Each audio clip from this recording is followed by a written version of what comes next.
Rekan-rekan semua, perkenalkan, nama saya Aidiva. Saya asisten akademik dari Dr. Anggono Raras. Materi pembelajaran ini sudah melalui koreksi tim autor.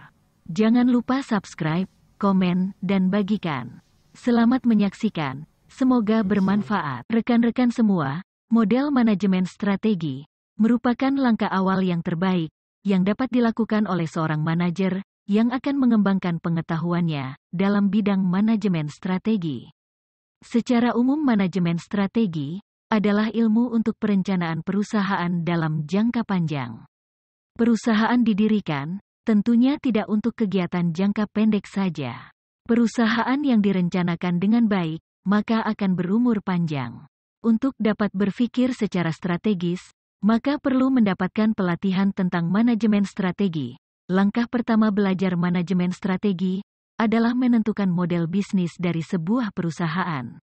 Model bisnis ini sering disebut konsep manajemen strategi. Ada 3 tahap dalam kegiatan manajemen strategi, yaitu perencanaan strategi, implementasi strategi, dan evaluasi strategi. Dalam materi manajemen strategi, dapat diwujudkan melalui model bisnis manajemen strategi. Langkah kedua yang dikerjakan adalah membuat perencanaan strategis. Pada awal diskusi sudah disinggung bahwa membangun perusahaan dilakukan untuk tujuan jangka panjang. Sehingga seorang manajer perusahaan perlu mengetahui semua informasi yang dibutuhkan agar perusahaan dapat bertahan untuk jangka panjang. Rekan-rekan semua, langkah ketiga adalah memahami tentang etika bisnis. Walaupun perusahaan mencari peluang untuk menang, tapi perlu dikedepankan hal yang patut dan hal yang tidak patut dilakukan dalam melakukan bisnis. Corporate Social Responsibility atau CSR, yaitu harus empati kepada lingkungan sosial di sekitar perusahaan. Perusahaan harus menyediakan anggaran dan bantuan sosial bagi penduduk di sekitar perusahaan. Langkah keempat adalah membuat visi dan misi perusahaan. Visi merupakan cita-cita perusahaan untuk jangka panjang. Visi perusahaan ini dapat dibagi menjadi 3, visi jangka pendek, visi jangka menengah, dan visi jangka panjang. Untuk mewujudkan visi jangka pendek, jangka menengah dan jangka panjang, dilaksanakan kegiatan yang telah disusun dalam misi perusahaan. Misi merupakan rencana kegiatan yang diwujudkan dalam bentuk program kerja tahunan. Biasanya manajemen suatu perusahaan publik, masa kerjanya hanya 2 periode, di mana 1 periode selama 3, 4, atau 5 tahun, tergantung peraturan di perusahaan tersebut.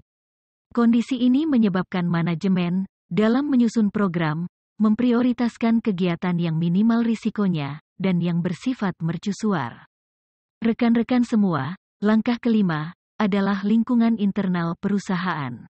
Manajer perusahaan perlu mengetahui kekuatan dan kelemahan perusahaan melalui laporan tahunan.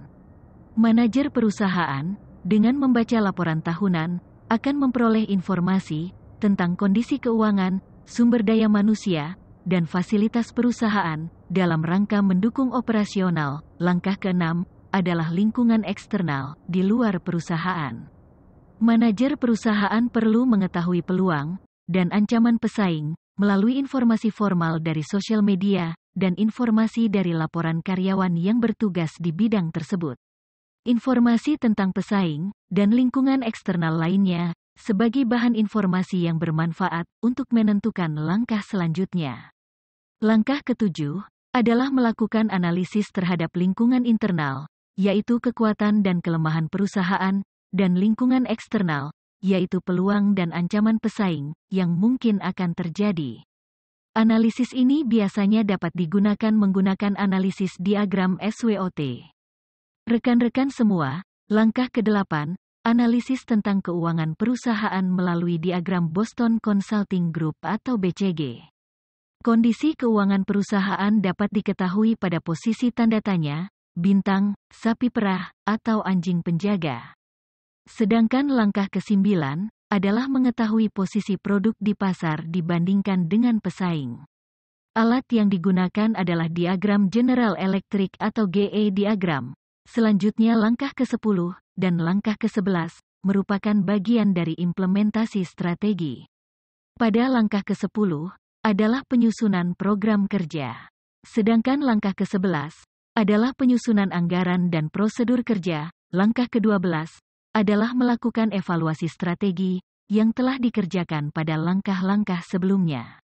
Langkah ke-13, adalah monitoring kegiatan untuk memberikan masukan bagi semua langkah sebelumnya, dari hasil evaluasi strategi.